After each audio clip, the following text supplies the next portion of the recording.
أولئك عليهم صلوات من ربهم ورحمة وأولئك هم المهتدون.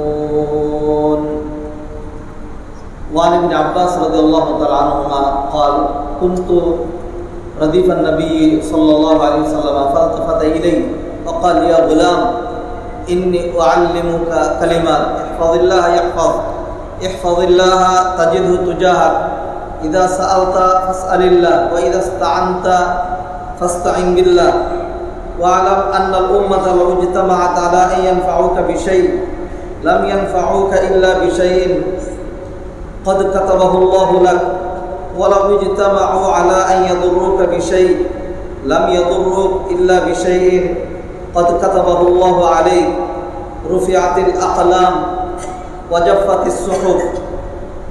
وقال أيضا: واعلم أن ما أصابك لم يكن ليخطئك وما أخطأك لم يكن ليصيبك واعلم أن النصر مع الصبر وأن الفرج مع الكرب وأن مع العسر يسرا.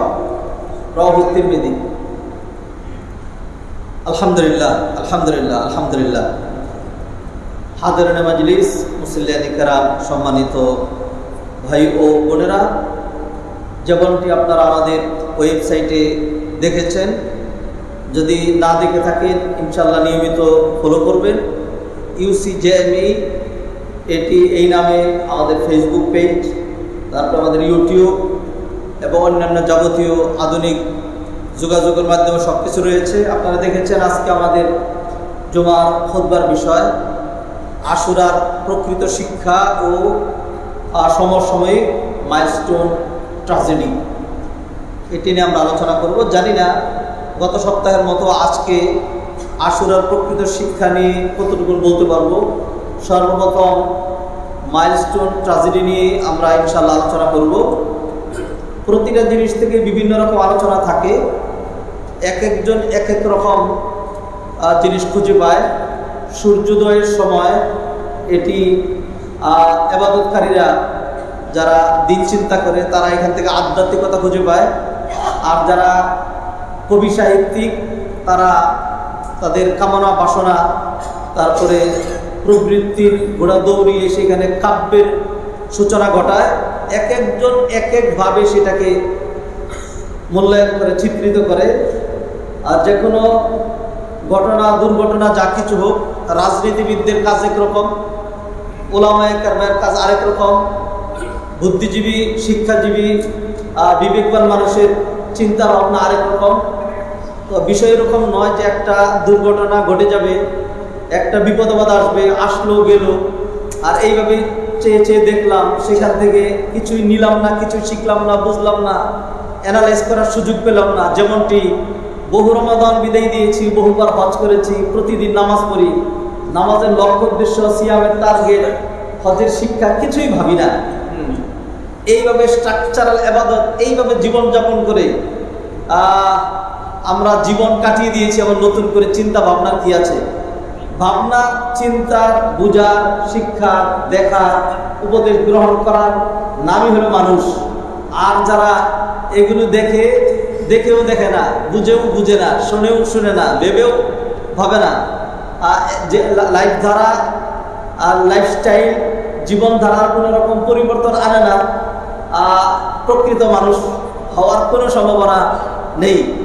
সেই জন্য আমরা এই ট্র্যাজেডিকে নিয়ে আমরা আলোচনা করব। সেখানে ট্র্যাজেডির বহু পক্ষ রয়েছে, যারা আক্রান্ত হয়েছে, যারা শহীদ হয়েছে, তাদের পরিবার রয়েছে, বাবা মা রয়েছে, আত্মীয় স্বজন রয়েছে, সোসাইটি রয়েছে, তারপরে দেশবাসী আছে, আমরা আছি, প্রতিষ্ঠান আছে। এই সবাইকে নিয়ে কুরআন সুন্নায় এই ধরনের ঘটনা প্রবাহ নিয়ে কোনো কথাবার্তা আছে নাকি নাই, শিক্ষণীয় বিষয় আছে নাকি নাই, আমরা সেগুলোই জানবো ইনশাল্লাহ। 100% ধর্মীয় দৃষ্টিকোণ থেকে কোরআন সুন্নাহর আলোকে খুতবায় চলে, আমানতদারিতার সাথে কন্ট্রাডিক্টরি নয় এমন বিষয়ই আমরা আলোচনা করব ইনশাআল্লাহ। এখানে গোলামানি করে মাছ শিকার করার মতো ওই ধরনের হীন মানসিকতা যাদের, তারা সারা জীবন এরকম করেছে করতেই থাকবে। হেদায়েতের উপযুক্ত না হলে লাঞ্ছনার মালা পরিয়ে দেওয়ার জন্য আল্লাহর দরবারে দোয়া করি। হাদিরিন মাজলিস, সম্মানিত ভাই ও বোনেরা, গত সোমবার দিন আপনারা জানেন আমাদের পুরো দেশের জন্যই এক মর্মান্তিক দুর্ঘটনা যেটি ঘটে গিয়েছে, সেটি হলো একটা জেট ফ্লাইট তার দুর্ঘটনা শিক্ষানবিশের হাতে, এবং সেটি পড়েছিল মাইলস্টোন স্কুল কলেজের শিক্ষা প্রতিষ্ঠানের উপরে। ফলে সেখানে গার্ডিয়ান, কর্মচারী, শিক্ষক শিক্ষিকা, ছাত্রছাত্রী, নিষ্পাপ মাসুম বাচ্চারা সহ অনেকে সেখানে তারা শাহাদাত বরণ করেছে। ইন্না লিল্লাহি ওয়া ইন্না ইলাইহি রাজিউন। আবার অনেকেই 100% দগ্ধ হয়ে, 95%, 90%, 80%, 70% দগ্ধ হয়ে মৃত্যুর সাথে পাঞ্জা লড়ছে। 40%-এর বেশি কোনো মানুষের শরীর পুড়ে গেলে তার বেঁচে থাকার সম্ভাবনা নিতান্তই ক্ষীণ। তবে ইন্নাল্লাহা আলা কুল্লি শাইইন কাদির, আল্লাহ সুবহানাহু ওয়া তাআলা সর্বশক্তিমান। যারা 90% পুড়ে গিয়েছে, 100% পুড়ে গিয়েছে, এখনো বেঁচে আছে, মরেনি, আল্লাহ সুবহানাহু ওয়া তাআলা পারেন তার ক্ষমতা, তার শক্তি, তার সাহায্য দেখাতে। আমরা দোয়া করছি আল্লাহ সুবহানাহু ওয়া তাআলা যারা বিদায় নিয়েছে, শহীদ হয়েছে, আর যারা আছে আল্লাহ সুবহানাহু ওয়া তাআলা তাদেরকে যেন পূর্ণ সুস্থতা দান করেন। সম্মানিত ভাই বোনেরা, এই ঘটনাগুলো থেকে কি শিক্ষণীয়, ঘটনাগুলোর রেজাল্ট কি, আজকে আমরা সেগুলো নিয়ে আলোচনা করব ইনশাআল্লাহ। সেই জন্য আমি কোরআনের কিছু আয়াত এবং কিছু হাদিস, শিক্ষণীয় বিষয়, বর্জনীয় বিষয়, আমাদের সমাজের রূঢ় বাস্তবতা আপনাদের জন্য নোট করার চেষ্টা করেছি। সেই পয়েন্টগুলো আপনাদের সামনে তুলে ধরবো ইনশাআল্লাহ। সর্বপ্রথম আলোচনা করছি, প্রথমেই সমবেদনা জ্ঞাপন করছি। আমরাও ব্যথায় ব্যথিত হচ্ছি, আমরাও নিশ্চয়ই কষ্ট পাচ্ছি। মনে হয় না আমাদের মধ্যে এমন কেউ আছে যে এক ফোঁটাও চোখের পানি বিসর্জন দেয়নি, এমন মনে হয় কেউ নেই, থাকতেই পারে না, অসম্ভব। ছোট্ট ছোট্ট মাসুম বাচ্চা, যখন দেখলাম একটা বাচ্চা পা থেকে মাথা পর্যন্ত তার সকল কিছু পড়ে গিয়েছে, এই পুরো অবস্থায় ছোট্ট একটা বাচ্চা মৃত সামনের দিকে হেঁটে চলছে, চিৎকার করছে, এই দৃশ্য দেখার পরে যার হৃদয় নরম হয় না, যার চোখে পানি আসে না, মনে হয় তার কলম মরে গিয়েছে, মনে হয় সে একটা জীবনমৃত অবস্থায় দুনিয়াতে বেঁচে আছে। খুব কঠিন কঠিন অবস্থা আমরা দেখেছি। একজন মায়ের 3টাই সন্তান এখানে পড়তো, 3জনই চলে গিয়েছে, ওই বাবা মার সান্ত্বনা কোথায়? একজন পিতামাতার একটা ছেলে একটা মেয়ে, এরাই এখানে পড়তো, 2জনই বিদায় নিয়ে চলে গিয়েছে, সেই বাবা মায়ের সান্ত্বনা কোথায়? একজন বাবা মায়ের একজনই সন্তান দীর্ঘ 18 বছর পরে সন্তান পেয়েছে, সেই সন্তানের বাবাও মারা গিয়েছে, সেই সন্তানের বয়স 14 বছর, সন্তানটিকে নিয়েই তার মা বেঁচে ছিল। ওই সন্তানটা যখন চলে গিয়েছে তার মায়ের অবস্থা কিরকম? একটা মা কি পরিমাণ ব্যথিত, আক্রান্ত, কষ্ট পেলে সন্তানের সুখে হার্ট অ্যাটাক করে সন্তান মৃত্যুর 2 দিন পর দুনিয়া থেকে চলে যেতে পারে। এইভাবে কষ্টের যে বর্ণনা, এটা আমি সাহিত্যিক নই, আমার পক্ষে তুলে ধরা সম্ভব নয়। তবু 1-2 কথা যেটি তুলে ধরলাম, এটা এই জন্য যে আমরা যারা এই বিষয়টিকে এভাবে ভাবছি না, দেখছি না, যাতে তাদের বিবেকে একটু নাড়া পড়ে, এখান থেকেও যেন আমরা শিক্ষা গ্রহণ করি। বিপদ একটা এসছে, আর যে জীবনে কোনো বিপদ আসবে না, যাদের এসছে শুধু তাদেরই, আমাদের এই ধরনের কোনো বিপদ ঘটতে পারে না, বিষয় কিন্তু এরকম নয়। সেই জন্য শিক্ষা গ্রহণ করা, উপদেশ গ্রহণ করা, নিজের লাইফস্টাইলকে সুন্দর করা, এটা হলো মুমিনের মানে এখান থেকে শিক্ষণীয় দর্শ এবং টিচিং। আল্লাহ আমাদেরকে হেদায়েত করুন, আল্লাহ আমাদেরকে ক্ষমা করুন, আল্লাহ আমাদের ইসলাহ করুন, আল্লাহ আমাদের প্রতি দয়া করুন, আল্লাহ সুবহানাহু ওয়া তাআলা আমাদেরকে মাফ করে দেন। আমরা সমবেদনা প্রকাশ করছি ওই সকল পরিবারের জন্য যারা তাদের সন্তান হারিয়েছেন, যাদের সন্তান মৃত্যুর সাথে পাঞ্জা লড়ছে, যাদের সন্তানগুলো আহত অবস্থায়, দগ্ধ অবস্থায় হসপিটালে চিকিৎসাধীন, রয়েছে, আল্লাহ সুবহানাহু ওয়া তাআলা তাদের সবার জন্য কল্যাণ এবং খায়রের ফয়সালা করেন। প্রথমেই আমি তাদেরকে সুসংবাদ দিচ্ছি এবং এই সুসংবাদগুলো আপনারা প্রত্যেকেই এই সুসংবাদগুলো পৌঁছে দিবেন যাকে চিনেন, এলাকাবাসী, প্রতিবেশী। আমাদের উত্তরার ঘটনা তো, এটা চট্টগ্রামের ঘটনা না, আমরাই তো সরাসরি এর প্রত্যক্ষদর্শী। পৌঁছে দিবেন। নবীজি হাদিসে বলেছিলেন, ফালিউবাল্লিগুশ শাহিদুল গায়বা, যারা উপস্থিত তারা যেন অনুপস্থিত ব্যক্তিদেরকে পৌঁছে দেয়। নাম্বার 1, আল্লাহ সুবহানাহু ওয়া তাআলা আমাদেরকে দুনিয়াতে চিরস্থায়ী করে পাঠাননি। দুনিয়াতে আল্লাহ যখন পাঠিয়েছেন তার মানেই হলো যে কোনো সময় মৃত্যু, জন্মের পরপরই, অথবা 1 বছর বয়সে, অথবা 5 বছর বয়সে, অথবা কৈশোরে, যৌবনে, পরিণত বয়সে, অথবা এমন বার্ধক্যে যখন সবাই কামনা করে এই বৃদ্ধ মারা গেলেই আমরা বাঁচি। কখন যে আল্লাহ সুবহানাহু ওয়া তাআলা কাকে মৃত্যু দিবেন এটা আল্লাহ ছাড়া, কখন কোথায় কিভাবে মৃত্যু হবে এটা আল্লাহ ছাড়া কেউ জানেন না। কোরআনে আল্লাহ বলছেন, আউযু বিল্লাহি মিনাশ শাইতানির রাজীম, ওয়া মা তাদরি নাফসুম মাযা তাকসিবু গাদা ওয়া মা তাদরি নাফসুম বিআইয়ি আরদিন তামুত ইন্নাল্লাহা আলিমুন খাবীর। আগামীকাল ভবিষ্যতে কি ঘটবে, ঘটতে চলছে, এটা আল্লাহ ছাড়া কেউ জানেন না। আর কারো জানা নেই যে কখন, কোথায়, কিভাবে মারা যাবে। আহারে, ছেলেটি যেতে চায়নি, যদি তাকে না পাঠাইতাম, এই যদি তাকে না পাঠাইতাম এর কোনো সম্ভাবনাই নেই। আহারে, ছেলেটি মাদ্রাসায় পড়তো আগে, তাকে এখান থেকে নিয়ে স্কুলে দিলাম, এখানে দিলাম, হায়রে মাদ্রাসা থেকে নিয়ে গেছি সেই জন্য মনে হয় যদি তাকে এখান থেকে না নিতাম। বিষয়টি এরকম হওয়ার কোনো সুযোগ নাই। আল্লাহ সুবহানাহু ওয়া তাআলা সব তার প্রি প্ল্যান, আল্লাহর যে প্রি প্ল্যান, এটার আরবি কি? কদর, ভাগ্য। সব কিছু তিনি একসাথে লিখে রেখেছেন। আমার আপনার অজানা, আমি আপনি জানি না, সময় সময় সেগুলি সামনে চলে আসে, হুচট খাই, ধাক্কা খাই, আশ্চর্য হই, ব্যথিত হই, ক্রন্দন করি, হাই হতাশ করি। অনেক সময় আল্লাহ যেটি চান, আল্লাহ চান আমরা যেন পরীক্ষা উত্তীর্ণ হয়ে মর্যাদা বৃদ্ধি পায়, আমরা পরীক্ষায় ফেল করে আল্লাহর অসন্তুষ্টি অর্জন করি, নাউযুবিল্লাহ মিন যালিক। সব কিছু আল্লাহ সুবহানাহু ওয়া তাআলা একসাথে লিখে রেখেছেন।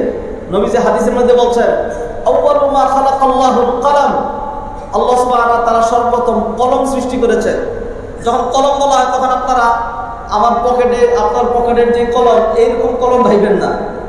আল্লাহ সুবহানাহু ওয়া তাআলা এরপরে কলমকে বললেন, কলম তুমি লিখো। এবার এমন কলম, যেই কলম আবার কথাও বলতে পারে, আবার আল্লাহর সাথে কথা বলে। তখন সেই কলম বলল, মা আক্তু, ও আল্লাহ আমি কি লিখবো? তখন আল্লাহ বললেন, উক্তুব মা ইয়াকুনু ইলা ইয়াউমিল কিয়ামা, কিয়ামত পর্যন্ত যা যা ঘটবে সব লিখে ফেলো। আল্লাহ সুবহানাহু ওয়া তাআলা ওই কলমকে কি পরিমাণ নলেজ এবং ওই কলমকে কি পরিমাণ শক্তি, সামর্থ্য, ক্ষমতা দিয়েছেন। আমার জীবনে, আপনার জীবনে, বাংলাদেশে মাইলস্টোনে, গত সপ্তাহে, আগামী সপ্তাহে, কিয়ামতের আগে ইসরায়েলে, ফিলিস্তিনে, সারা বিশ্বময়, Europe, America, Canada, Australia, Japan, চীন, সারা বিশ্বে মুসলিম, অমুসলিম, আস্তিক, নাস্তিক, ধনী, দরিদ্র, রাজনীতি, কূটনীতি, সব কিছুতে যা যা ঘটবে সব কলম একসাথে লিখে ফেলেছে। নবী মুহাম্মদ রাসূলুল্লাহ সাল্লাল্লাহু আলাইহি সাল্লাম একবার একটা বাহনে করে তিনি যাচ্ছিলেন, নিরিবিলি চলছেন, সাথে কেউ নেই, শুধুমাত্র একটা বালক। নবীজি সাল্লাল্লাহু আলাইহি সাল্লামের আপন চাচাতো ভাই রাইসুল মুফাসসিরিন আব্দুল্লাহ ইবনে আব্বাস, তিনি বালক, তিনি নবীজির সাথে একই বাহনে চড়া। কুনতু রিদফান নবী সাল্লাল্লাহু আলাইহি ওয়াসাল্লাম, আমি নবীজির পিছনে একটা বাহনে উপবিষ্ট ছিলাম। ফালতাফাতা ইলাইয়া, নবীজি সাল্লাল্লাহু আলাইহি সাল্লাম আমার দিকে মুখ ঘুরালেন, আমাকে বললেন, ইয়া গুলাম ইন্নী উআল্লিমুকা কালিমা। ইয়া গুলাম, গুলাম, বাংলা আমরা বলি গুলামের ঘরের গুলাম, এই গুলাম না। ইয়া গুলাম, ও বেটা। বাবা যেরকম তার সন্তানকে আদর করে বলে, ও বেটা, মা যেরকম তার মেয়েকে বলে যে বেটি নাস্তা খাবে না, হ্যাঁ, খুব মায়ার ডাক, এমনই সম্বোধন করে নবীজি সাল্লাল্লাহু আলাইহি সাল্লাম তার আপন চাচতো ভাই তাকে বললেন, ইয়া গুলাম ইন্নী উআল্লিমুকা কালিমা, I am providing you some proper listen. আমি তোমাকে কতিপয় গুরুত্বপূর্ণ শিক্ষা উপহার দিচ্ছি তোমার জীবনে, ফর ইউর দুনিয়া, ফর ইউর আখিরাত, সব কিছুতে খুবই কাজে লাগবে। এই মেসেজটুকু চলে যাবে কিয়ামত পর্যন্ত আমার উম্মতের সবার কাছে। তুমি হলে এর ধারক বাহক, খুব খেয়াল করে আমার কথাগুলো, আমার শিক্ষাগুলো তুমি ধারণ করো। ইয়া গুলাম ইন্নী উআল্লিমুকা কালিমাত ইহফাযিল্লাহ ইয়াহফাযকা। নাম্বার 1, ইহফাযিল্লাহ, হাফিযা ইয়াহফাযু, মুখস্থ করা। তুমি আল্লাহকে মুখস্থ রাখবে, ইয়াহফাযকা, আল্লাহ তোমাকে মুখস্থ রাখবে। মানে কি? তুমি আল্লাহর কথা স্মরণ রেখো, তাহলে আল্লাহ তোমাকে স্মরণে রাখবেন। ব্যাখ্যায় যাচ্ছি না, সামনে বহু কথা রয়েছে। 2 নম্বর বললেন, ইহফাযিল্লাহ তাজিদহু তুজাহাক, আল্লাহকে স্মরণে রেখো, মানে আল্লাহকে ভুলে যেও না। তাজিদহু তুজাহাক, তাহলে যখন প্রয়োজন পড়বে, বিপদের সময়, তখন তুমি আল্লাহকে তোমার সামনেই পাবে। অর্থাৎ বিপদের সহযোগিতায় তুমি যখন আল্লাহকে ডাক দিবে, তখন দেখবে ডাইরেক্ট সাথে সাথেই আল্লাহ সুবহানাহু ওয়া তাআলা তোমার ডাকে সাড়া দিচ্ছেন। উদাহরণ দেই বোঝানোর জন্য। বনী ইসরাঈলের 3 ব্যক্তি এক পাহাড়ের গুহার ভিতরে আটকা পড়ে গিয়েছিল। ঘটনা বললে 10 মিনিট লাগবে, আধা মিনিটে শেষ করব।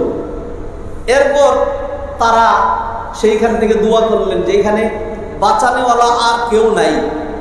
তখন তারা আল্লাহকে ভয় করত, আল্লাহকে স্মরণে রাখত, এই কথা তাদের মনে পড়েছে।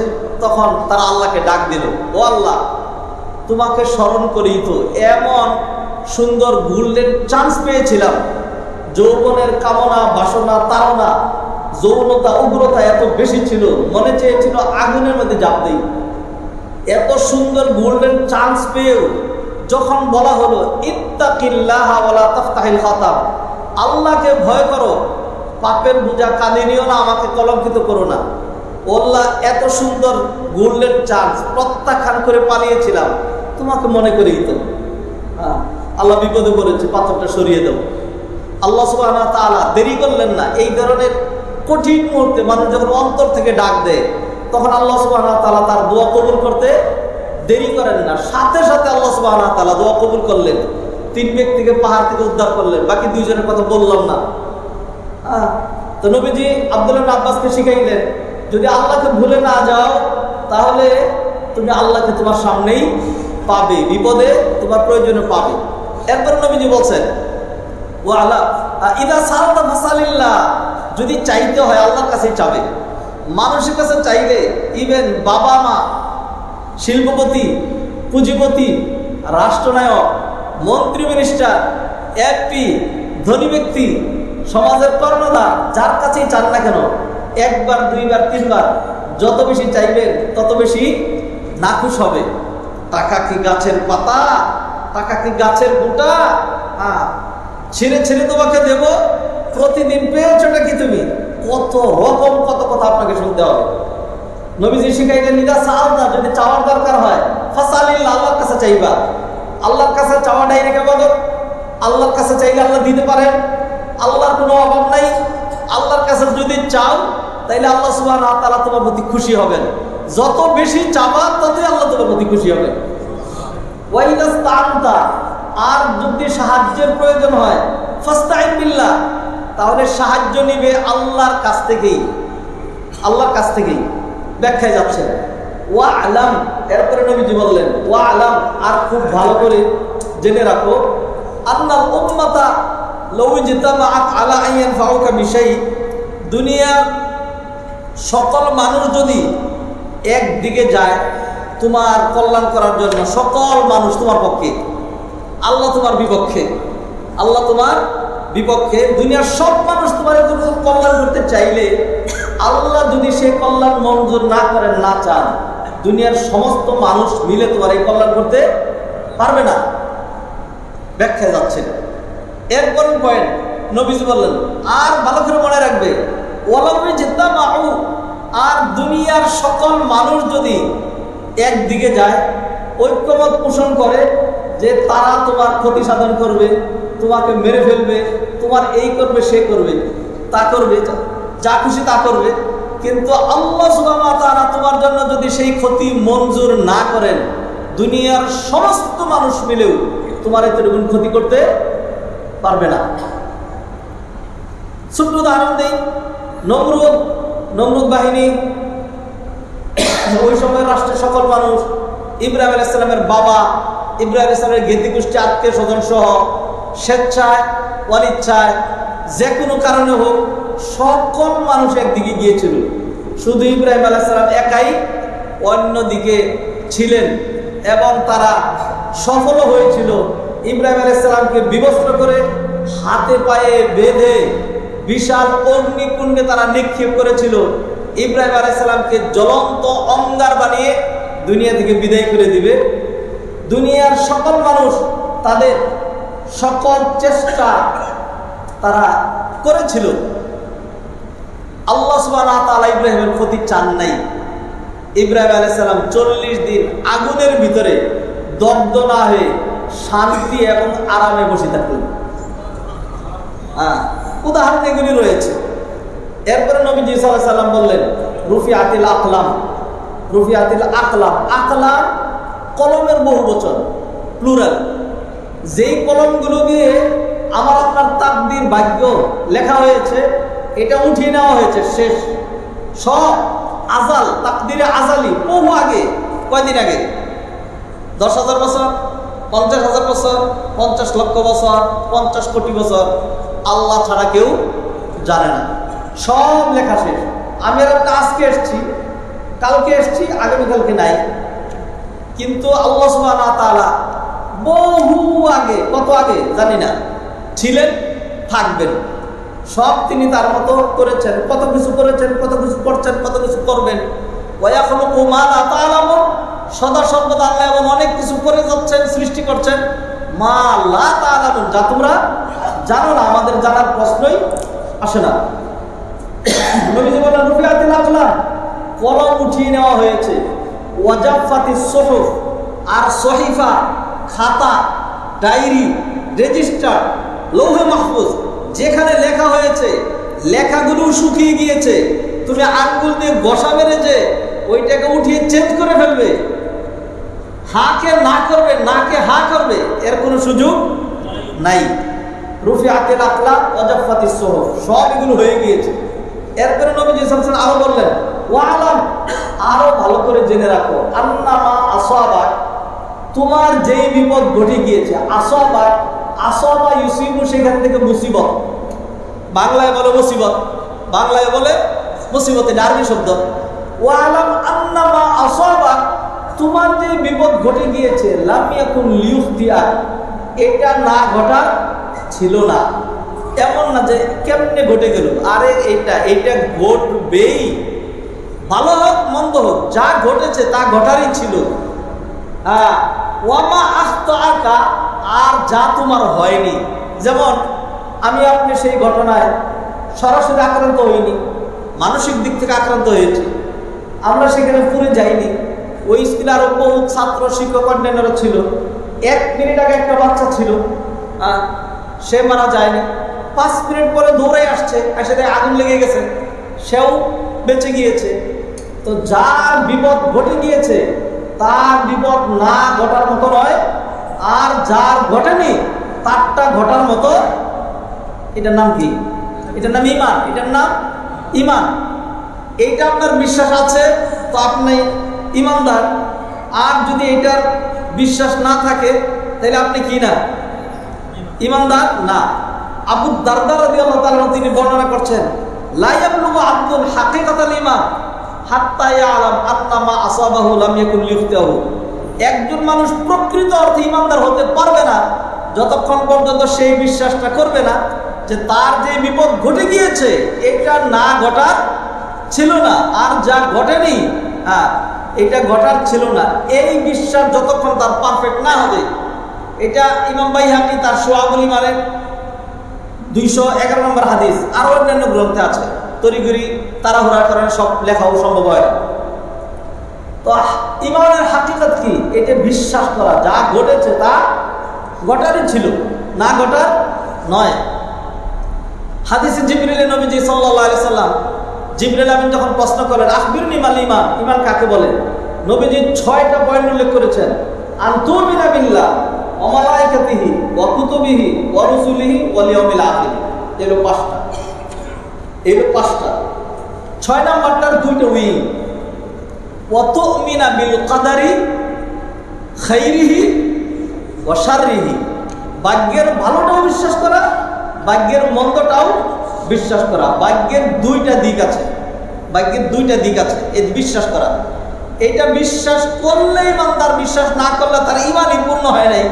তাহলে তার নামাজ, রোজা, দাড়ি, রুমাল, টুপি, হজ, যাকাত, দান, সদকা ইত্যাদিটা হবে কি? একটা মাত্র ইমান হইতে হবে। তাহলে ভাগ্য পুরোপুরি। বহু মানুষের ইমান নাই আল্লাহর ব্যাপারে বদাকিদার কারণে, বহু মানুষের ইমান নাই।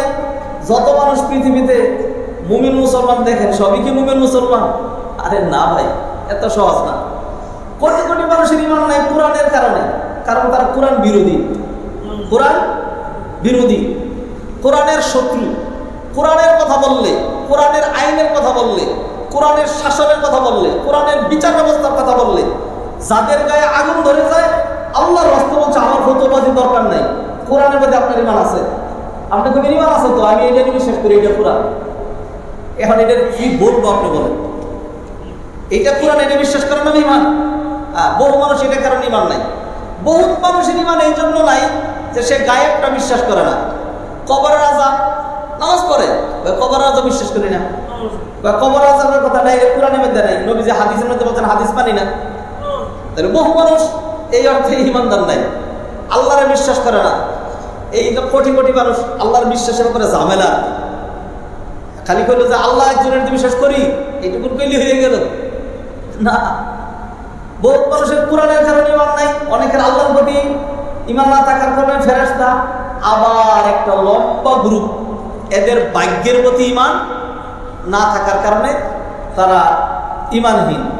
অতএব আমরা যদি ইমানদার হই, ইমানের দাবিদার হই, তাহলে ভাগ্যের ভালো মন্দ, বিপদ আপদ যা ঘটে সবটাকে এইভাবে মেনে নিতে হবে যেমন কোরআনে আল্লাহ বলছেন, আউযু বিল্লাহি মিনাশ শাইতানির রাজীম, আইনামা তাকুনু ইউদরিকুমুল মাউতু ওয়ালাউ কুনতুম ফি বুরুজিন মুশাইয়াদা ওয়া ইন তুসিবহুম হাসানাতুন ইয়াকুলু হাযিহি মিন ইনদিল্লাহ ওয়া ইন তুসিবহুম সাইয়্যাতুন ইয়াকুলু হাযিহি মিন ইনদিক কুল কুল্লুম মিন ইনদিল্লাহ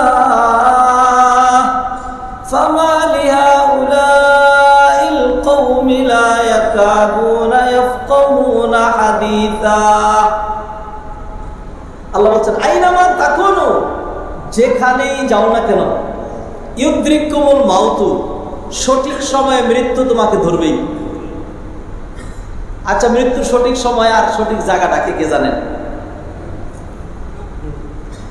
আইনামা তাকুনু ইউদরিকুমুল মাউতু ওয়ালাউ কুনতুম ফি বুরুজিম মুশাইয়াদা, তুমি যদি সাত আকাশের উপরে গিয়ে সেখানে আত্মগোপন করো, সিন্ধুকের ভিতরে যদি আত্মগোপন করো, মাটির গভীরে গিয়ে যদি আত্মগোপন করো, এমন ভাবে নিজেকে লুকায় ফেললাম দুনিয়ার কেউ খবর জানে না, সেইখানেও তোমাকে তোমার মৃত্যু ধরবেই। এরপরে আল্লাহ সুবহানাহু ওয়া তাআলা আয়াত শেষ করলেন, কুল, ভালো মন্দ যা হয়, কুল কুল্লুম মিন ইনদিল্লাহ, সব কার পক্ষ থেকে আসে? আল্লাহর পক্ষ থেকে আসে। শেষে বলেন ফামা লিহাউলাইল কওম, এই জাতির হলোটা কি?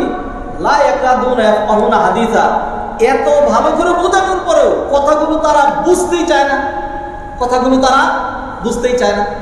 আমাদের সমাজের বাস্তবতার সাথে আমরা মিলাবো ইনশাল্লাহ। আমি, আল্লাহ আমাকে মাফ করুন, আজকে তো আসলের প্রকৃত শিক্ষা ধরতে পারবোই না, বরং এই বর্তমান ট্র্যাজেডি নিয়ে যা মুখ করেছে, যা বলতে চেয়েছি, তাও মনে হয় এর অর্ধেক মনে হয় বলা হবে না। যেইটুকুন পারি সেইটুকুন, এটি নিয়ে তার লম্বা আলোচনা 2-3 সপ্তাহ হবে না। হাদির মজলিস, অতএব আমার আপনার ঈমান এটা, যেটা ঘটে গিয়েছে এখানকার যে ট্র্যাজেডি যেটা ঘটেছে, এইটা না ঘটা ছিল না। এটা কেউ ইচ্ছা করে ঘটায় না, এটার জন্য কাউকে দায়ী করতে পারবেন না। যারা দায়ী করছে এটার জন্য, স্লোগান দিচ্ছে, আমার ভাই বললো কেন, খনির জবাব দে, পাগল না ছাগল, অসভ্য নাকি বর্বর, জানোয়ার নাকি আরো কিছু বলবো কিনা? এটা কি ইউনুস অর্ডার দিয়ে মারছে বাচ্চাদের মারো, ফাইটার এটাকে উপরে যা, পাইলট তুই মরে যা। সারা বাংলাদেশে যে বিপর্যয় ঘটেছে, 2টা পরীক্ষা ইন্টারের, আমার আপনার প্রত্যেকের সন্তান, আমার সন্তানরা পরীক্ষা দিচ্ছে, তাদের পরীক্ষা নিয়ে সব এলোমেলো হয়ে গেছে, সারা বাংলাদেশ স্তম্ভিত হয়ে গিয়েছে। এটা কেউ কি ইচ্ছা করে ঘটিয়েছে? যদি এমন হয়, আমার কাছে পরিসংখ্যান রয়েছে, এটি নিয়ে আমি রাত ভর স্টাডি করেছি। আপনি যদি বিগত শতাব্দী নয়, বিগত 15 বছরের রেকর্ড যদি এখন আপনাকে আমি পড়ে শোনাই, সারা বিশ্বের আমেরিকা, রাশিয়া, জাপানের, চায়না, কানাডা, উন্নত কান্ট্রির কতগুলো ফ্লাইট ক্রাশ করে কত শত মানুষ মারা গিয়েছে, কত হাজার মানুষ মারা গিয়েছে, সেইখানে তার ইউনুস নাই। কাকে দায়ী করবেন আপনি? পচা রাজনীতির আর কোনো উৎস খুঁজে পান না। এই তো 1-1.5 মাস আগে ইন্ডিয়ার একটা ফ্লাইট 242 জন যাত্রী সহ, আমরা সেটার জন্য সমবেদনা প্রকাশ করেছি। যে কেউ হোক, দুর্ঘটনায় যখন তাদের মৃত্যু হয়, আমাদের কাছে প্রত্যেকের কাছে আহারে একটা মানুষ, তো সে একজন হিন্দু, তো আমার ভাই, একজন হিন্দু আমার ভাই। দলিল লাগলে পরে নিয়ে নেওয়ার কাছ থেকে, আজকে দলিল দিতে পারছি না। যদি কার কাছে এরকম মনে হয় কদিন সব হিন্দুর ভাই বলছে, আমি এইখান থেকে, কোনখান থেকে বলছি জানেন? যেখান থেকে নবীজি বলতেন ওইখান থেকে। আমার কাছে কোরআনের দলিল আছে, সেই জন্য বলেছি। এরপরে একদিন আগে রাশিয়ার 50 জন যাত্রী সহ একটা ফ্লাইট ক্রাশ হয়ে সবাই মারা গিয়েছে। এই ধরনের দুর্ঘটনা যেগুলি ঘটে, তো আমার এখানে দুর্ঘটনাই শেষ, এইটুকুনি। কেউ কাউকে দায়ী করলো অথবা এরকম ছিল, এই ছিল শেষ। আমার আপনার কাজ হইল না, আমার আপনার কাজ কি সেই দিকে আমি চলে যাই। আল্লাহ সুবহানাহু ওয়া তাআলা আমাদেরকে কোরআনে বলছেন, ইয়া আইয়ুহাল্লাযীনা আমানু ইসতাঈনু বিস-সাবরি ওয়াস-সালাহ, ঈমানদাররা আল্লাহর সাহায্য চাবে সালাত এবং সবরের মাধ্যমে। ইন্নাল্লাহা মা'আস-সাবিরিন, যারা ধৈর্য ধারণকারী আল্লাহ তাদের সাথে থাকেন। এরপরে ওয়ালা নাবলুওয়ান্নাকুম বিশাইইম মিনাল খাউফি ওয়াল জু'i, আমি তোমাদেরকে অবশ্যই পরীক্ষা করতেই থাকবো, কখনো সন্তান বিদায় দিয়ে, কখনো বিপদ দিয়ে, কখনো দুর্ঘটনা দিয়ে, কখনো দারিদ্রতা দিয়ে, এইভাবে সেইভাবে আমার পরীক্ষা আমার পক্ষ থেকে বিপদ আপদ উইল বি কন্টিনিউড, চলতেই থাকবে। অবশ্যই সাবিরিন, যারা ধৈর্য ধারণ করবে এই অবস্থায়, নবী হাতে তাদেরকে সুসংবাদ প্রদর্শন করুন। তাইলে বিপদ আসলে কি হবে? আল্লাযীনা ইযা আসাবাতুম মুসিবাতুন, মুসিবত আসলে তারা বলবে ইন্না লিল্লাহি ওয়া ইন্না ইলাইহি রাজিউন। এই হলো শিক্ষা, ইন্না লিল্লাহ। যা গেছে তা তো গেছেই, আমরা যারা যাই নাই আমরাও কি আল্লাহ, ইন্না লিল্লাহি ওয়া ইন্না ইলাইহি রাজিউন, আল্লাহর কাছে আমাদেরকে যেতে হবে। অন্য আয়াতে আল্লাহ সুবহানাহু ওয়া তাআলা বললেন, ওয়া নাবলুকুম বিশ-শাররি ওয়াল খাইরি ফিতনা, ভালো এবং মন্দ উভয়টা দিয়ে আমি তোমাদেরকে পরীক্ষা করতেই থাকবো। ওয়া ইলাইনা তুরজাউন, ভুলে যেও না আমার কাছেই তোমাদেরকে ফিরে আসতে হবে। অন্য আয়াতে আল্লাহ বললেন, ওয়া বালাগনাহুম বিল হাসানাতি ওয়াস সাইয়্যাত, আমি তাদেরকে পরীক্ষা করেছি ভালো দিয়ে মন্দ দিয়ে, লাআল্লাহুম ইয়ারজিউন, যাতে তারা আমার দিকে ফিরে আসে।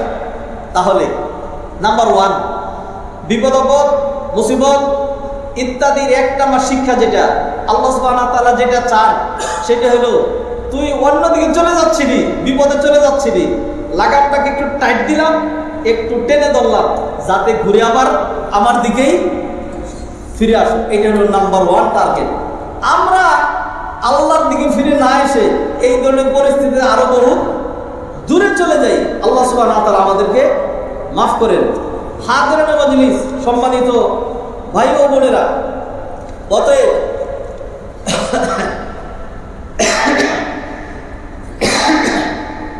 এই ধরনের সিচুয়েশন এবং ঘটনা থেকে আল্লাহ সুবহানাহু ওয়া তাআলা টার্গেট যেটা, সেটা হলো আল্লাহর দিকে ফিরে আসা, হেদায়েত গ্রহণ করা। পালাবো কোথায়? পালাবেন কোথায়?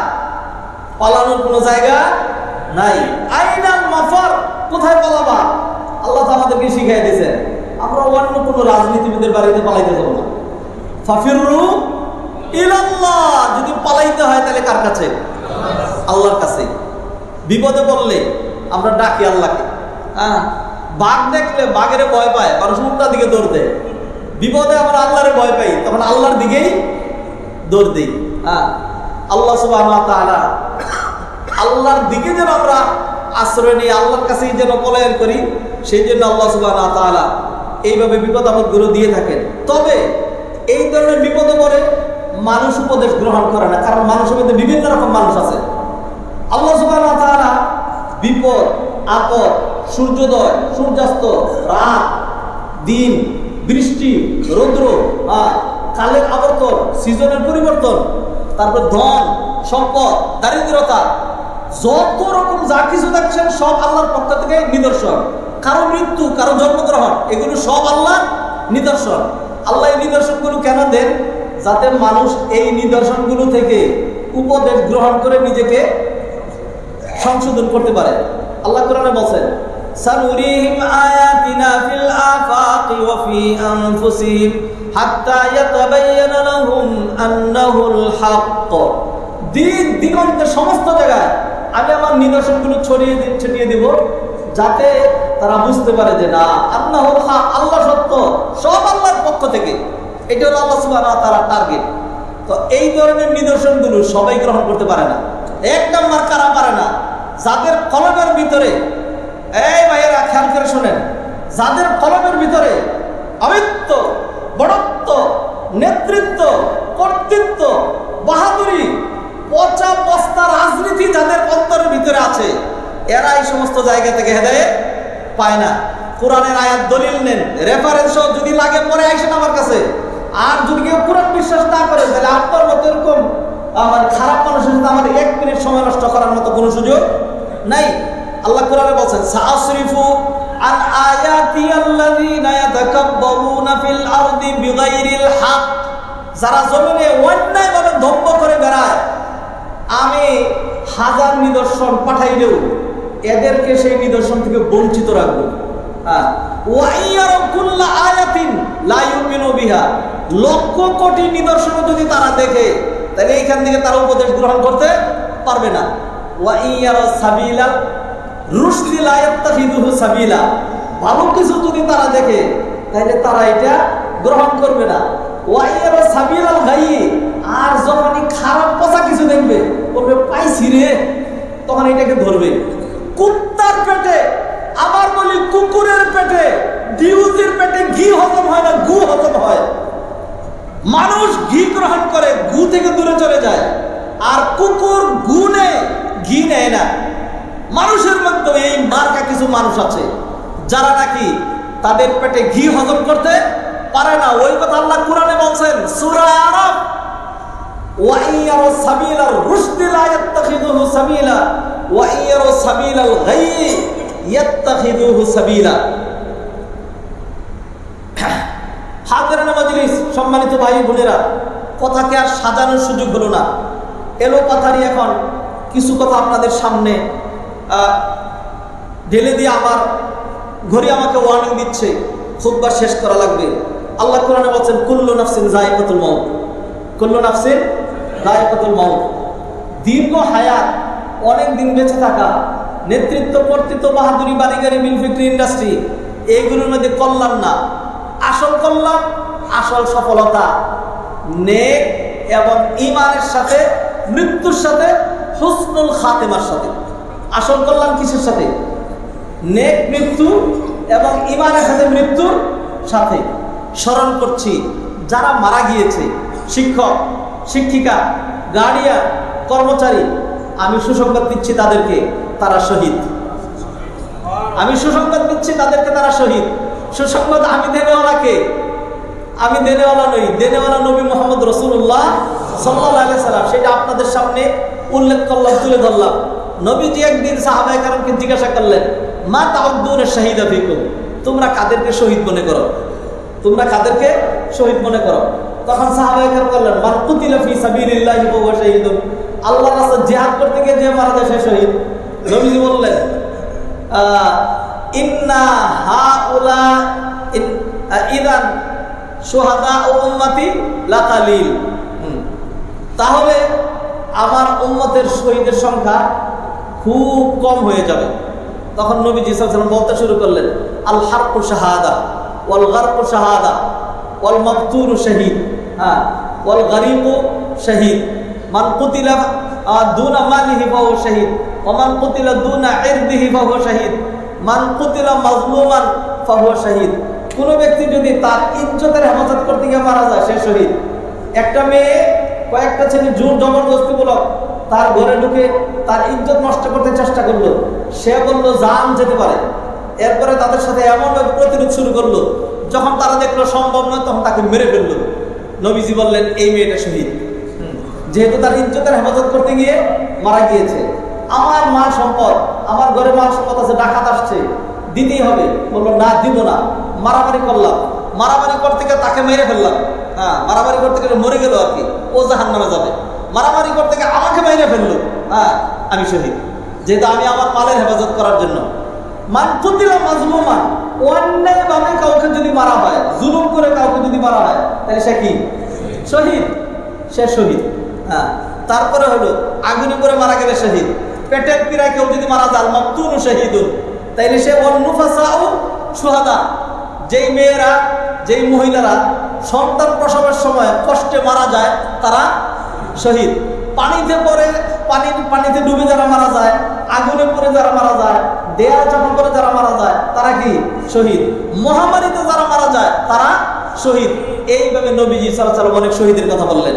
অতএব ও মাইলস্টোনের পরিবারবর্গ, ও ওই সকল বাবা মায়েরা, ও গৌরবান্বিত আমার ওই ভাই বোনেরা যারা সন্তান বিদায় দিয়েছেন, কোন ভাষায় আপনাকে সান্ত্বনা দিব জানি না, আপনার জন্য নবীজি সাল্লাল্লাহু আলাইহি ওয়াসাল্লামের হাদিসটি উল্লেখ করছি। যে হাদিসে নবীজি সাল্লাল্লাহু আলাইহি ওয়াসাল্লাম বললেন, আল হাক্কু শাহাদা, আগুনে পুড়ে যে মারা যায় সে শহীদ। ও পাইলটের স্ত্রী, 6 মাস আগে আপনার বিয়ে হয়েছিল, বিধবা হয়ে গিয়েছেন, আপনার স্বামী চলে গিয়েছে, আপনার স্বামী শহীদ। শহীদ মানে কি? যেই লোকটা মারা গিয়েছে আগে সে যদি 1000 বার জিনা ব্যভিচার করে থাকে, সে যদি 1000 ওয়াক্ত নামাজ কাজা করে থাকে, যত রকম আল্লাহর হক নষ্ট করেছে, নবীজি সাল্লাল্লাহু আলাইহি ওয়াসাল্লাম হাদিসের মধ্যে বলেছেন, ইগফারু লিশ-শাহিদি কুল্লু শাইইন ইল্লা দাইন, আল্লাহর সকল হক, সকল গুনাহ মাফ করে দেওয়া হবে, শুধুমাত্র বান্দার হকটা মাফ করা হয় না। অতএব এক নম্বর সান্ত্বনা বাণী এগুলি শোনাবেন, যারা অ্যাডাল্ট মারা গিয়েছে তারা শহীদ। এইবার যারা নন অ্যাডাল্ট, যারা চাইল্ড, ইমম্যাচিউর, ছোট্ট ছোট বাচ্চা, তাদের কথা কি বলবো? এরা তো এমনি জান্নাতের পাখি, এমনি জান্নাতের পাখি। কারণ কারো যদি ছোট্ট বাচ্চা মারা যায় তাহলে সে শুধু নিজে মানে নিষ্পাপ মাসুম জান্নাতি না, বরং তার পিতামাতা জান্নাতে যাওয়ার বড় ধরনের সুপারিশকারী সে। এই জন্য বাচ্চাদের জানাজা আমরা যখন পড়ি সেখানে মাইয়েতের জন্য দোয়ার প্রশ্ন, সেখানে আল্লাহুম্মা গফির লিহাইয়িনা ওয়া মাইয়িতিনা, এই দোয়া আমরা পড়ি না। আমরা পড়ি আল্লাহুম্মা জাআলহু লানা ফারাতান ওয়াজআলহু লানা আজরান ওয়া যুখরান ওয়াজআলহু লানা শাফিআন ওয়া মুশাফফা। আল্লাহ আমার এই সন্তানকে, অথবা ছোট্ট বাচ্চাটাকে আমাদের জন্য সুপারিশকারী এবং এমন সুপারিশকারী যার সুপারিশ কবুল করা হবে সেই হিসেবে কবুল করুন। কিয়ামতের দিনে এই বাচ্চাগুলোর জন্য ঘোষণা করা হবে, বাচ্চা তুমি তো অ্যাডাল্ট হওয়ার আগেই, গুনার বোঝায় মাথা নেওয়ার আগেই দুনিয়া থেকে চলে এসেছিলে, যাও জান্নাতে চলে যাও। তখন তারা বলবে আমার বাবা মা কই, আবার বাবা মা কোথায়?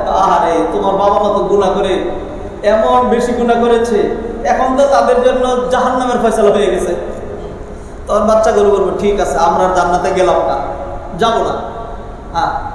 তখন আল্লাহ সুবহানাহু ওয়া তাআলা ফেরেশতাদেরকে বলবেন, আরে এরা জান্নাতি, এদেরকে আর জাহান্নামে দেওয়া যাবে না, আমি আল্লাহর দয়া তো বেশি, যা এদের বাবা মাকে নিয়ে আয়। এরপরে ফেরেশতারা বাবা মাকে এনে দিবে, বাচ্চাগুলো তাদের বাবা মার আঙ্গুলে ধরে টেনে টেনে করে জান্নাতে যাবে। ও শহীদের পিতা মাতা, আপনি কি দিয়ে সুসংবাদ দিব? ছোট্ট বাচ্চা মারা গিয়েছে, সে শহীদ স্কয়ার, শহীদ কিউব, শহীদ টু দি পাওয়ার 4, শহীদ টু দি পাওয়ার 100,000 মিলিয়ন। কারণ ছোট্ট বাচ্চা এলএম শিক্ষা করতে গিয়েছে, প্রতিষ্ঠানে পড়াশোনা করতে গিয়েছে, হয়তো ডাক্তার হতো, না হয় ইঞ্জিনিয়ার হতো, না হয় ভালো মানুষ হতো, সমাজের কল্যাণকারী হতো। কেউ যদি এলএম শিক্ষা করতে বের হয়, ফাহুয়া ফি সাবিলিল্লাহ। এলএম মানে আমরা যে শুধুমাত্র খালি কোরআনের হাদিসের জ্ঞান সেটা নয়, বরং ডাক্তার, ইঞ্জিনিয়ারিং, মানুষের জন্য উপকারী জ্ঞান যা আছে, যত উপকারী জ্ঞান আছে সব এলএমের মধ্যে শামিল। নবীজি বলতেন, আল্লাহুম্মা ইন্নী আসআলুকা ইলমান নাফিআ, ও আল্লাহ উপকারী এলএম চাই। অতএব শিক্ষা প্রতিষ্ঠানে শিক্ষা গ্রহণ করতে গিয়ে মাসুম অবস্থায় আবার আগুনে পুড়ে মারা গিয়েছে। ইনশাআল্লাহ এই সন্তানগুলোর কারণে হয়তো আপনি কোনো কারণে ধরা খেয়ে যেতে পারেন, কিন্তু এই সন্তানগুলোর কারণে আল্লাহ আপনার সন্তানদের জান্নাতও সুনিশ্চিত করলেন, আপনার জান্নাতও সুনিশ্চিত করলেন। অতএব আল্লাহর এই বিপদ, আল্লাহর দেয়া বিপদ যতই কঠিন মনে হোক, মনে করবেন আল্লাহর দেয়া বিপদের মধ্যেও কল্যাণ আছে। নবীজি হাদিসের মধ্যে বলেন, আজাবান লিআমরিল মুমিন, মুমিনের প্রতিটা অবস্থায় আশ্চর্যজনক। যদি তার কল্যাণ সাধিত হয়, শুকরিয়া আদায় করে, তাহলে ডাবল ভালো। ওয়াইন আসাবাতু দাররা, আর যদি তার কোনো বিপদ ঘটে, তাহলে বিপদ কি কারণে ঘটে? হয়তো গুনার কারণে, তার গুনাহ মাফ করার জন্য, অথবা মর্যাদা বৃদ্ধি করার জন্য। সবারা, তাহলে সে ধৈর্য ধারণ করে, ফাকানা খাইরাল্লাহ, ফলে সেইটাও তার জন্য কি হয়? কল্যাণকর হয়। সম্মানিত ভাইরা, আমার আপনার উচিত হবে এই ধরনের পরিবারগুলোকে তাজিয়া জানানো, সান্ত্বনা দেওয়া, তাদের পাশে দাঁড়ানো। এই হাদিসগুলো, আজকের এই খুতবাগুলো, এই লিঙ্কটা তাদেরকে দিয়ে দিবেন। যে আপনাকে একটা লিঙ্ক পাঠাইলাম, ওদের খতিব আপনাদের এই বিষয়টি নিয়ে আলোচনা করেছেন, একটু ফার্স্ট টু লাস্ট শুনবেন। দাওয়াতি কাজে হলো তিনি শুনলে হাজারো বেদনার মধ্যেও একটা আত্মতৃপ্তি খুঁজে পাবে। কারণ কথাগুলো খতিব সাহেবের নয়, কথাগুলো আল্লাহ এবং রসুলের। এবং মানুষকে তার বিপদের সময় তার পাশে দাঁড়ানো, এটা সুন্নতে মুআক্কাদা, সুন্নতে মুআক্কাদা। নবীজি নিজে এই আমলগুলো করতেন। মাইয়ের যার পরিবারে কেউ মারা গিয়েছে, খানা পাকাইয়া নিয়ে তাকে জোর করে খাওয়াই দেওয়া, এটা সুন্নত। যখন জাফর তার লাশ আসলো, তখন নবীজি বলেন, ইসনাউ লি আলি জাফর তাআমান, তোমরা জাফর পরিবারের জন্য খাদ্যের ব্যবস্থা করো। কারণ তারা কি সুখ সন্তপ্ত।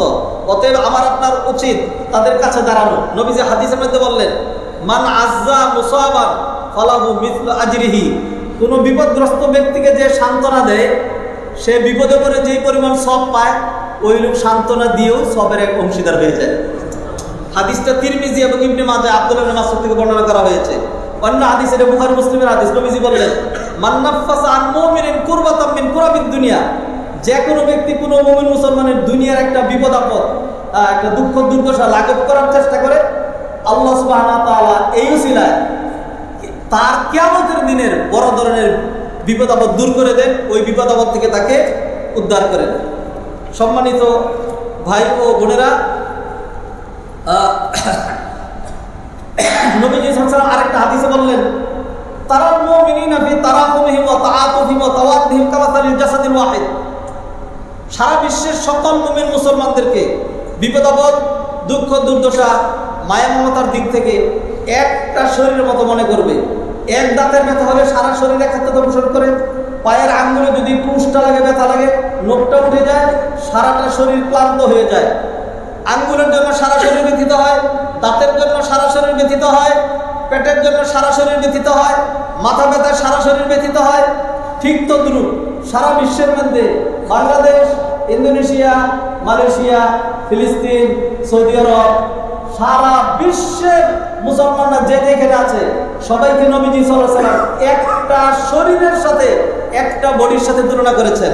যদি কেউ আক্রান্ত হয়, তাইলে উচিত শরীরে এক অঙ্গের জন্য অন্যান্য অঙ্গ যেরকম ব্যথিত হয়, আমরাও যেন সেরকম ব্যথিত হই।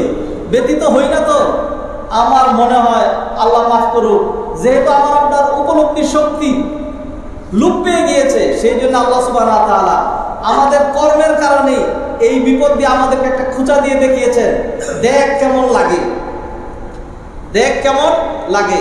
কারণ হলো আমাদের এই যে 20-30টা বাচ্চা মারা গিয়েছে, হ্যাঁ ধরেন সর্বোচ্চ 20-30টা বাচ্চা, এত না, আরো কম। কারণ বড় বড় সব সহ খামাখা যারা নাকি রিউমার ছড়ায় এরা সমাজের কলঙ্ক। ছাত্র নয়, নন ছাত্র, রাজনৈতিক কালার হত্যাকারী তারা মিছিলের নেতৃত্ব দিয়েছে এখানে এসে। হ্যাঁ, দুর্ঘটনা ঘটতে পারো খনি ইউসুফ ক্ষমতা ছাড়, হ্যাঁ কি সুন্দর তার কথায় ইউনুসের ক্ষমতা ছেড়ে দিতে হবে, এটা আমরা দেখেছি। হ্যাঁ, এরকম মানে কুৎসিত রাজনীতিবিদ যেগুলো যে কোনো জায়গায় তারা এই ধরনের রাজনীতি করার চেষ্টা করে, খামাখা রিউমার ছড়াবেন না। এটা একটা প্রতিষ্ঠান, রেজিস্টার আছে, তাদের পিতামাতা আছে, তাদের আত্মীয় স্বজন আছে। এইখানে লাশ গুম করার, লাশ আড়াল করে ফেরার বিন্দুমাত্র কোনো সুযোগ নেই, এটা সম্ভাবনাই নেই। যদি এমন হয়তো যারা চিল্লায় এখানে ফালতু মার্কা, যে সমস্ত ছেলে মেয়ে এসা খামাখাই সাক্ষাৎকার দেয়, কোনো দলিল, কোনো নাম, কোনো কিছু দেখাইতে পারে না, এইগুলিকে ধরে ধরে এখন শাস্তির আওতায় আনা উচিত। হ্যাঁ, কারণ হলো যদি সত্যি একটা লাশ গুম হয়ে থাকবে তাহলে সেইখানে তার বাবা মা আসবে, আপনি বলবেন আসছে তো, অমুক আসছে। এখনো 6-7টা লাশ এমন আছে যে এই লাশটা কার সেটা শনাক্ত করা যাচ্ছে না, ডিএনএ টেস্ট করতে হবে। এই কয়টা যদি ডিএনএ টেস্ট হয়ে যায় তাইলে দেখবেন আর একটাও মিস পাওয়া যাচ্ছে না। হ্যাঁ, এত বড় দুর্ঘটনা থেকে এমন অধিকার আগুন উপরে এরকম সবকিছুর মধ্যে একটা হয়তো নিরুদ্দেশী হয়ে গেছে, ধরেন কথার কথা, এরকম 2-1টা ঘটনা ঘটতে পারে, অসম্ভব। যদি এরকম হয়তো যে 50টা লাশ গুম করা হয়েছে তাহলে 50 জনের জন্য অন্তত 200 লোক এসে হাজির হইত। যারা এখনো লাশ পায়নি তাদেরকে নিয়ে আসে, খামাখা রাজনীতি স্লোগান দিয়েন না। এইটার জন্য অন্য কেউ দায়ী না, এটা আল্লাহর পক্ষ থেকে হয়েছে। কেন হয়েছে? আল্লাহ শিক্ষাটা আপনাকে আমাকে দেওয়ার জন্য। প্রতিদিন ফিলিস্তিনের যে 100 শিশু, গড়ে 100 শিশুর কঠিন অবস্থায় মারা যায়, আপনি তো একটু আহা করেন না? কেন? তারা কি আমাদের সন্তান নয়? তারা কি আমাদের মুসলিম ভাই নয়? আল্লাহ সুবহানাহু ওয়া তাআলা দেখাইলেন, ও নিজের ঘটলে এত লাগে, আরেকজনের টের পাও না। আমরা দিন থেকে সরে গিয়েছি, সেই জন্য আল্লাহ সুবহানাহু ওয়া তাআলা আমাদেরকে এই বিপদ আপদগুলো দিচ্ছেন। আল্লাহ সুবহানাহু ওয়া তাআলা যে বিপদ আপদগুলো দেন এগুলোর টার্গেট কি? আমি শুধুমাত্র অনেকগুলো পয়েন্ট শিক্ষণীয় বিষয় আমি নোট করেছি 20টা, প্রতিটার পিছনে আমার দলিল আছে কোরআন সুন্নাহর আলোকে। আর আমাদের সমাজের বাস্তবতা সেইটাকে আলাদা নোট করেছি, বলার মতো আর সময় নেই, তবু অল্প 2-4টা কথা বলে শেষ করি। 1 নাম্বার, আমরা যেন এখান থেকে উপদেশ গ্রহণ করি। 2 নাম্বার, ঈমান বিল কাদার, এই বিষয়টাকে যেন আমরা মজবুত করি। 3 নাম্বার, আল্লাহর উপর যেন বেশি করে ভরসা করতে পারি। এগুলোর বিশ্লেষণ ছিল, বিশ্লেষণ করবো না। 4 নাম্বার, যাতে আমরা আল্লাহর দিকে ফিরে আসি, যেটা শুরুতে আমরা বলেছি। 5 নাম্বার, যাতে আমরা ধৈর্য ধারণ করি এবং সুসংবাদ গ্রহণ করি। ওয়াবাশশিরিস সাবিরিন আল্লাযীনা ইযা আসাবাতহুম মুসিবা উলাইকা আলাইহিম সালাওয়াতুম মির রাব্বিহিম ওয়া রাহমা ওয়া উলাইকা হুমুল মুহতাদুন। আমরা যেন সাবধান হই এবং ভুল ভ্রান্তি থেকে যেন আমরা দূরে সরে যাই। শিক্ষা, যে তোমরা যেটা পুরাতন, যেটা মধ্যে ত্রুটি আছে, একটা দুর্ঘটনা ঘটে গেলে তারা ঢালাওভাবে বন্ধের মতো সমালোচনা করবেন না। সমালোচনা তো করতে হবে, শিক্ষা নিতে হবে, সেটা গঠনমূলক হইতে হবে, সেটা গঠনমূলক হইতে হবে। আমাদের দেশের বাস্তবতা প্রেক্ষাপট আপনি চিন্তা করবেন, যদি উন্নত বিশ্বের সাথে মিলান, অন্যান্য দেশের সাথে সবকিছু খালি জায়গা, নির্জন জায়গা, যেখানে লোকালয় নাই, লোকালয়ের বাইরেই তো এয়ারপোর্ট করা হয়েছিল, কিন্তু আমাদের চোখের সামনে করা হয়েছে। লোকালয়ের এই যে টঙ্গী কর্মীটোলা এয়ারপোর্ট, যেটা এই যে বর্তমানে যে এয়ারপোর্টটা, এটা লোকালয়ের থেকে দূরেই, ঢাকা শহর থেকে 15 কিলোমিটার দূরে করা হয়েছিল। এরপর আপনি এখন কোথায় নিয়ে যাবেন? ময়মনসিংহ নিয়ে যাবেন? ময়মনসিংহ পর্যন্ত পুরোটা শহর, তাইলে একটা করতে পারেন, পঞ্চগড়ে করতে পারেন। বাস্তবতার সাথে মিলিয়ে বলবেন। উন্নত কান্ট্রিগুলিতে ট্রাক বাস এক লেনে চলে, প্রাইভেট আরেক লেনে চলে, এরপরে মোটর সাইকেল আরেক লেনে চলে, হাঁটা সাইকেল আরেক লেনে চলে, হাঁটা মানুষ। আমাদের দেশে করেন তো এরকম দিকে পারেন নাকি? কেন করেন না? কারে দায়ী করবেন? জায়গা কোথায় আপনার? ছোট্ট একটা দেশ, 18 কোটি মানুষ, অর্ধেকের বেশি পানির নিচে, 3 ভাগের একদম জঙ্গলের ভিতরে, বাকি জায়গাগুলোর মধ্যে কৃষিকাজও হয়, আবার শহর টহরও আছে। তাইলে দেশের বাস্তবতা তো চিন্তা করবেন। খামাখা খালি সমালোচনা, অনর্থক সময় নষ্ট করার যেই জাতি, একের কূট রাজনীতি করার জাতি। আমাদের দেশের যে রাজনীতি, এই রাজনীতিকে এখন স্টপ করে দেওয়া, টোটাল বন্ধ করে দেওয়ার সময় হয়েছে। কোনো রাজনীতি দরকার নাই, এই দেশের জন্য স্বৈরতন্ত্র দরকার। আল্লাহ মাফ করুন, আপনারা আবার এটা দলিল হিসেবে পেশ করে না যে স্বৈরতন্ত্র দরকার। যেই রাজনীতি করা হচ্ছে আমাদের দেশে, এর চাইতে স্বৈরতন্ত্র ভালো। আল্লাহ মাফ করুক, আউযুবিল্লাহি মিনাশ শাইতানির রাজিম। যে কোনো কিছুতে রাজনীতি যদি মানুষের কল্যাণে হয়, রাষ্ট্রের কল্যাণে হয়, হকের জন্য হয়, তাহলে রাজনীতি করবেন। আর যদি শুধু পেটের ধান্দায় হয়, তাহলে রাজনীতি পারবেন না। এই ধরনের সিচুয়েশনে মানুষ বলে যায় আমাদের নেতা বলছে আমাদেরকে সহযোগিতা আগায় আসতে, তোর নেতা বলা লাগবে? নবী মুহাম্মদ রাসূলুল্লাহ বলেন নাই, আল্লাহ বলেন নাই, তোর মানবতা নাই, তুই কি মানুষটা কি জানো? আর নেতা বলা লাগবে তারপরে তুই আসবি। ইন্না লিল্লাহি ওয়া ইন্না ইলাইহি রাজিউন। হাজারান আমাদের সম্মানিত ভাই বোনেরা, তাড়াহুড়া করে পারলাম না। ইনশাআল্লাহ আগামী সপ্তাহে অন্য বিষয়ে আলোচনা থাকবে। এর মধ্যে শিক্ষণীয় কিছু বিষয়গুলো তুলে ধরে এবং আমাদের সমাজের যে বাস্তবতাটা সেইগুলি তুলে ধরে আমরা ইনশাআল্লাহ এখান থেকে কিছু শিক্ষা গ্রহণ করার চেষ্টা করব। যেটুকু অগুছাল যাই বললাম, এর থেকে আল্লাহ সুবহানাহু ওয়া তাআলা আমাদেরকে শিক্ষা গ্রহণ করে আল্লাহ সুবহানাহু ওয়া তাআলা আমাদেরকে নেক আমলের মাধ্যমে মৃত্যুর জন্য প্রস্তুত থাকার তৌফিক এনায়েত করুন। যারা চলে গিয়েছে চলে গিয়েছে, যারা মরে গিয়েছে মরে গিয়েছে। আমরা তো মরি নেই, আমাদের যেহেতু আমরা মারা যাই নেই, ইনশাআল্লাহ কোনোদিন আমাদের আর মৃত্যু আসবে না। অতএব মৃত্যুর জন্য প্রস্তুতি গ্রহণ করুন, প্রস্তুত থাকুন। যে কোনো মুহূর্তে বিপদে মৃত্যু হোক অথবা স্বাভাবিক মৃত্যু হোক, যখন মারা যাই তখন যেন ঈমানের সাথে মারা যাই। আকুলু কওলি হাযা ওয়া আস্তাগফিরুল্লাহ লি ওয়া লাকুম ওয়া লিসাইরিল মুসলিমিন ফাস্তাগফিরুহু ওয়া আলহামদুলিল্লাহ ওয়াহদাহু ওয়াসসালাতু ওয়াসসালামু আলা মান লা নাবিয়্যা বা'দা। আইয়ুহাল ফাদল ফাদিল, ইন্নাল্লাহ সুবহানাহু ওয়া তাআলা খালাকানা লিআজরিল ইবাদা ওয়াল্লাহু সুবহানাহু ওয়া তাআলা জাআলাদ দুনিয়া দারাল ইবতিলা। ক্বালা তাআলা আল্লাযী খালাকাল মাউতা ওয়াল হায়াতা লিয়াবলুয়াকুম আইয়ুকুম আহসানু আমালা। ফাআলাইনা আন নুহসিনাল আ'মাল ওয়া আলাইনা আন নাস্তাইদ্দা লিল মাউত ওয়া লিমা বা'দাল মাউত। ইয়াকুলু নবী সাল্লাল্লাহু আলাইহি ওয়াসাল্লাম আল-কাইয়িসু মান দারা নাফসাহু ওয়া আমিলা লিমা বা'দাল মাউত ওয়াল আজিজু মান আতবা'a নাফসাহু হাওয়াহা ওয়া তামান্না আলাল্লাহিল আমানি। صلوا على النبي البشير فإن الله سبحانه وتعالى أمرنا بالصلاة والتسليم على النبي صلى الله عليه وسلم فقال إن الله وملائكته يصلون على النبي يا أيها الذين آمنوا صلوا عليه وسلموا تسليما اللهم صل على محمد وعلى آل محمد كما صليت على إبراهيم وعلى آل إبراهيم إنك حميد مجيد وارض اللهم عن الخلفاء الراشدين أبي بكر وعمر وعثمان وعن علي رضوان الله تعالى عليهم أجمعين وعنا معهم بكرمك وجودك وإحسانك يا أرحم الراحمين. اللهم أعز الإسلام والمسلمين وأذل الشرك والمشركين والكفر والكافرين ودمر أعداءك أعداء الدين واجعل بلدنا بنغلاديش وبلدان جميع المسلمين آمنا مطمئنا رخاء سخاء يا رب العالمين. نسألك اللهم من الخير كله ونعوذ بك اللهم من الشر كله. মাহমুদ মাওলা দয়াময় মেহেরবান আল্লাহ, মাইলস্টোন ট্র্যাজেডিতে যারা শাহাদত বরণ করেছে, যারা মৃত্যুবরণ করেছে, রব্বুল আলামিন মেহেরবানি করে তাদের শাহাদাতের মর্যাদাকে আপনি বুলন্দ করে দেন। রব্বুল আলামিন তাদের পরিবারকে ধৈর্য ধারণ করার তৌফিক এনায়েত করেন। রব্বুল আলামিন যারা তাদের নয়নের মণি, কলিজার টুকরা, চোখের পুতুলি, আদরের দুলালিকে বিদায় দিয়েছে, রব্বুল আলামিন ওই বাবার জন্য সান্ত্বনার কোনো ভাষা আমাদের কাছে নাই। রব্বুল আলামিন মেহেরবানি করে তাদেরকে ধৈর্য ধারণ করার তৌফিক এনায়েত করেন। তাদের সন্তানগুলোকে তাদের জন্য নাজাতের কারণ বানিয়ে দেন। রব্বুল আলামিন যারা অসুস্থ রয়েছে, চিকিৎসাধীন রয়েছে, রব্বুল আলামিন আপনি সব পারেন। ইন্নাল্লাহা আলা কুল্লি শাইইন কাদির। রব্বুল আলামিন মেহেরবানি করে তাদেরকে দ্রুত শিফায়ে কামেলা আজেল আতা ফরমান। রব্বুল আলামিন যারা যে নিয়তে দোয়া চেয়েছেন প্রত্যেকের মনে নেক মাকসুদ পূর্ণ করেন। আমাদের মসজিদের একজন নিয়মিত ইতিকাফকারী আব্দুল কাইয়ুম ভাই, তিনি ইন্তেকাল করেছেন। রব্বুল আলামিন মেহেরবানি করে তাকে আপনি জান্নাতবাসী করেন। রব্বুল আলামিন আমাদের আত্মীয় স্বজন যারা চলে গেছেন তাদেরকে মাফ করে দেন। আমাদের মধ্যে যারা অসুস্থ তাদেরকে সুস্থতা দান করেন। আমাদের সন্তানরা যারা পরীক্ষা দিচ্ছে, রব্বুল আলামিন সুন্দর করে তাদের পরীক্ষাগুলো শেষ করে তৌফিক এনায়েত করেন।